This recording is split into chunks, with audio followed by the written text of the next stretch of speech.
Hi friends, welcome to master class by competitive exam express. അപ്പോൾ നമ്മൾ ഇന്നത്തെ ഈ ഒരു ക്ലാസ്സിൽ നമ്മുടെ ദേവസ്വം ബോർഡ് പരീക്ഷയ്ക്കുള്ള സ്പെഷ്യൽ ടോപ്പിക്കിന്റെ ഒരു 25 ചോദ്യങ്ങളാണ് മോക്ക് ടെസ്റ്റ് ആയിട്ട് നമ്മൾ നിങ്ങളിലേക്ക് എത്തിക്കാൻ വേണ്ടി പോകുന്നത്. 25 സ്പെഷ്യൽ ടോപ്പിക്കിന്റെ ചോദ്യങ്ങളാണ്. നമുക്ക് ഓരോ ചോദ്യങ്ങളായിട്ട് നോക്കാം. ഒന്നാമത്തെ ചോദ്യം ഇങ്ങനെയാണ്: ക്ഷേത്ര വാസ്തുപുരുഷന്റെ പാദമായി കണക്കാക്കപ്പെടുന്നത് ക്ഷേത്രത്തിന്റെ ഏത് ഭാഗമാണ്? ഓക്കെ, ക്ഷേത്ര വാസ്തുപുരുഷന്റെ പാദമായി കണക്കാക്കപ്പെടുന്നത് ക്ഷേത്രത്തിന്റെ ഏതു ഭാഗമാണ്? ഗർഭഗൃഹം, ഗോപുരം, കൊടിമരം, വലിയ ബലിക്കല്ല്. ഇതിലേതാണ് ഉത്തരമായിട്ട് വരുന്നത്? ഇതിന്റെ ഉത്തരം എന്ന് പറയുന്നത് ഒന്നാമത്തത് ബി ആണ്, ഗോപുരമാണ്. ഗോപുരം. ഉത്തരം നിങ്ങൾ കിട്ടുമോ എന്ന് നോക്കുക. രണ്ടാമത്തെ ചോദ്യം ഇങ്ങനെയാണ്: തൃക്കാക്കരയപ്പൻ ആരാണ്? ആരാണ് തൃക്കാക്കരയപ്പൻ? താഴെ തന്നിരിക്കുന്നതിൽ ആരാണ് തൃക്കാക്കരയപ്പൻ എന്നാണ്. ഓപ്ഷൻ എ വാമനനുണ്ട്, മഹാബലിയുണ്ട്, ശിവനുണ്ട്, മുരുകനുണ്ട്.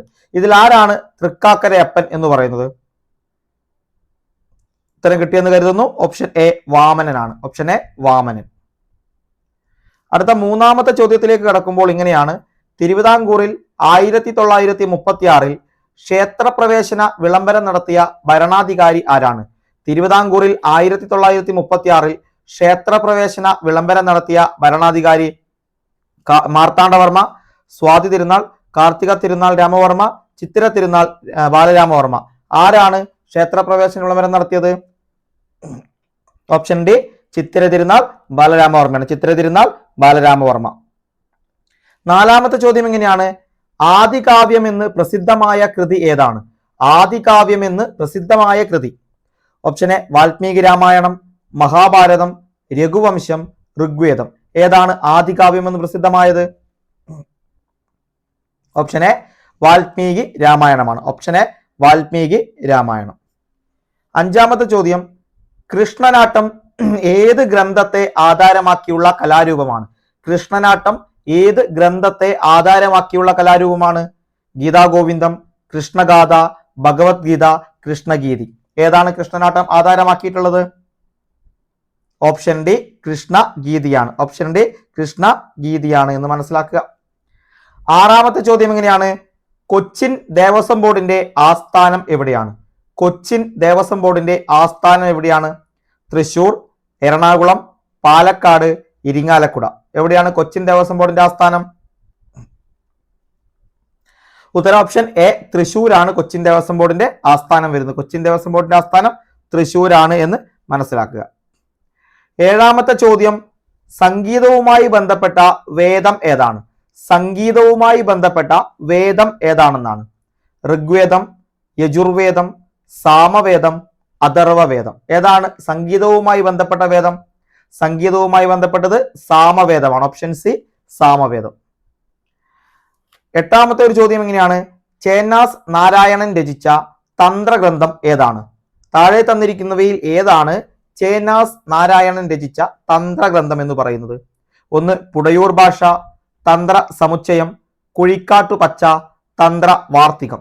ഇതിൽ ഏതാണ് ചേന്നാസ് നാരായണൻ രചിച്ച തന്ത്രഗ്രന്ഥം? ഓപ്ഷൻ ബി തന്ത്ര സമുച്ചയമാണ് ഉത്തരമായിട്ട് വരുന്നത്. ഓപ്ഷൻ ബി ആണ്. മറ്റൊരു ചോദ്യം എങ്ങനെയാണ്: വൈശാഖ മഹോത്സവം ആഘോഷിക്കുന്ന ക്ഷേത്രം ഏതാണ്? വൈശാഖ മഹോത്സവം ആഘോഷിക്കുന്ന ക്ഷേത്രം കൊട്ടിയൂർ ക്ഷേത്രം, ഗുരുവായൂർ ക്ഷേത്രം, വടക്കുംനാഥ ക്ഷേത്രം, തിരുനെല്ലി ക്ഷേത്രം. ഏതാണ് വൈശാഖ മഹോത്സവം ആഘോഷിക്കുന്ന ക്ഷേത്രം? ഓപ്ഷൻ എ കൊട്ടിയൂർ ക്ഷേത്രമാണ്. കണ്ണൂർ ജില്ലയിൽ സ്ഥിതി ചെയ്യുന്ന കൊട്ടിയൂർ ക്ഷേത്രമാണ് വൈശാഖ മഹോത്സവം ആഘോഷിക്കുന്നത്. ഇപ്പോൾ അവിടെ വൈശാഖ മഹോത്സവം നടന്നുകൊണ്ടിരിക്കുകയാണ്.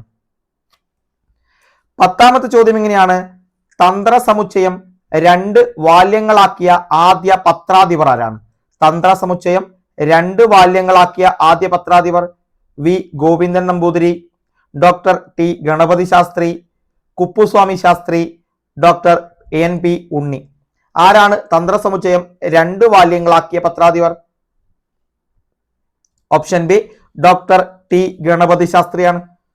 Doctor T Ganapathi Sastri. അടുത്ത 11ാമത്തെ ചോദ്യം എങ്ങനെയാണ്: ഡാഷിന്റെ ഒരു ഭാഗമാണ് ഭഗവത്ഗീത. താഴെ തന്നിരിക്കുന്നതിൽ ഒന്നിന്റെ ഭാഗമാണ് ഭഗവത്ഗീത എന്നാണ് പറയുന്നത്. അതേതാണ്?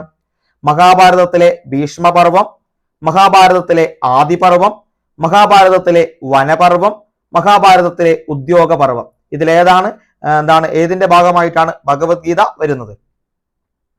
ഓപ്ഷൻ എ മഹാഭാരതത്തിലെ ഭീഷ്മ പർവത്തിന്റെ ഭാഗമായിട്ടാണ് ഭഗവത്ഗീത വരുന്നത്. മഹാഭാരതത്തിലെ ഭീഷ്മ പർവത്തിന്റെ ഭാഗമായിട്ടാണ്. അടുത്തത് സുബ്രഹ്മണ്യദേവന്റെ പ്രത്യേക പ്രായശ്ചിത്തം ഏതാണ്? സുബ്രഹ്മണ്യദേവന്റെ പ്രത്യേക പ്രായശ്ചിത്തം ഏതാണ്? കലശാഭിഷേകം, പ്രോക്തഹോമം, കൗമാര കലശം, ശാന്തി ഹോമം. ഏതാണ് സുബ്രഹ്മണ്യദേവന്റെ പ്രത്യേക പ്രായശ്ചിത്തമായിട്ട് വരുന്നത്? ഓപ്ഷൻ സി കൗമാര കലശമാണ്. ഓപ്ഷൻ സി കൗമാര കലശം. മറ്റൊരു ചോദ്യം 13ാമത്തത്, ഏറ്റവും വലിയ പൂരം ഉത്സവം നടക്കുന്ന ക്ഷേത്രം ഏതാണ്? ഏറ്റവും വലിയ പൂരം ഉത്സവം നടക്കുന്ന ക്ഷേത്രം? ആറാട്ടുപുഴ ക്ഷേത്രം, പാറമേക്കാവ് ക്ഷേത്രം, തിരുവമ്പാടി ക്ഷേത്രം, വടക്കുന്നാഥ ക്ഷേത്രം. ഏതാണ് ഏറ്റവും വലിയ പൂരം ഉത്സവം നടക്കുന്ന ക്ഷേത്രം എന്ന് പറയുന്നത്? ഏറ്റവും വലിയ പൂരം ഉത്സവം നടക്കുന്ന ക്ഷേത്രം ഓപ്ഷൻ എ ആറാട്ടുപുഴ ക്ഷേത്രമാണ്. ആറാട്ടുപുഴ പൂരമാണ് ഏറ്റവും വലിയ പൂരം ഉത്സവം എന്ന് പറയുന്നത്. ഗുരുവായൂർ അല്ല, തൃശ്ശൂർ അല്ല, വടക്കുന്നാഥ ക്ഷേത്രം എഴുതരുത്. ഓക്കെ. 14ാമത്തത്, ദയാനന്ദ സരസ്വതി എഴുതിയ പ്രശസ്ത ഗ്രന്ഥമാണ്. ദയാനന്ദ സരസ്വതി എഴുതിയ പ്രശസ്ത ഗ്രന്ഥമാണ് അദ്വൈത ദീപിക, സത്യാർത്ഥ പ്രകാശ്, ആനന്ദാനുഭൂതി, വേദാന്ത സൂത്രം. അദ്വൈതമാണ് കേട്ടോ. അദ്വൈത ദീപിക എന്നതാണ് ഇത്. ഇതിൽ വന്നപ്പോൾ ചെറിയ മാറ്റം വന്നതാണ്. അപ്പൊ ദയാനന്ദ സരസ്വതി എഴുതിയ പ്രശസ്ത ഗ്രന്ഥം ഏതാണ്? അത് ഓപ്ഷൻ ബി സത്യാർത്ഥ പ്രകാശാണ്. സത്യാർത്ഥ പ്രകാശാണ് ദയാനന്ദ സരസ്വതി എഴുതിയ പ്രശസ്ത ഗ്രന്ഥം എന്ന് പറയുന്നത്. അടുത്തത് 15ാമത്തെ ചോദ്യം, എപ്പോഴാണ് പ്രസിദ്ധമായ ക്ഷേത്രപ്രവേശന വിളംബരം പുറപ്പെടുവിച്ചത്? എപ്പോഴാണ് പ്രശസ്തമായ ക്ഷേത്രപ്രവേശന വിളംബരം പുറപ്പെടുവിച്ചത്? 1936 നവംബർ 12, 1936 നവംബർ 10, 1935 നവംബർ 12, 1937 നവംബർ 12. ഏതാണ് ഉത്തരം? എല്ലാവർക്കും അറിയാവുന്നതായിരിക്കും. ഓപ്ഷൻ എ 1936 നവംബർ 12 ആണ്. 16ാമത്തെ ചോദ്യം ഇങ്ങനെയാണ്, ഛന്ദോഗ്യോപനിഷത്തിന്റെ പ്രസിദ്ധമായ മഹാകാവ്യം ഏതാണ്? ഛന്ദോഗ്യോപനിഷത്തിന്റെ പ്രസിദ്ധമായ മഹാകാവ്യം ഏതാണ്? പ്രജ്ഞാനം ബ്രഹ്മ, സത്യജ്ഞാനം ആനന്ദം ബ്രഹ്മ, തത്വമസി, അഹം ബ്രഹ്മാസ്മി. ഏതാണ് ഛന്ദോഗ്യോപനിഷത്തിന്റെ പ്രസിദ്ധമായ മഹാകാവ്യം എന്ന് പറയുന്നത്? പ്രജ്ഞാനം ബ്രഹ്മയാണോ, സത്യം ജ്ഞാനം ആനന്ദം ബ്രഹ്മയാണോ, തത്വമസി ആണോ, അഹം ബ്രഹ്മാസ്മി ആണോ? ഇതിന്റെ ഉത്തരം എന്ന് പറയുന്ന ഓപ്ഷൻ സി തത്വമസിയാണ്. തത്വമസിയാണ് ഉത്തരമായിട്ട് വരുന്നത്.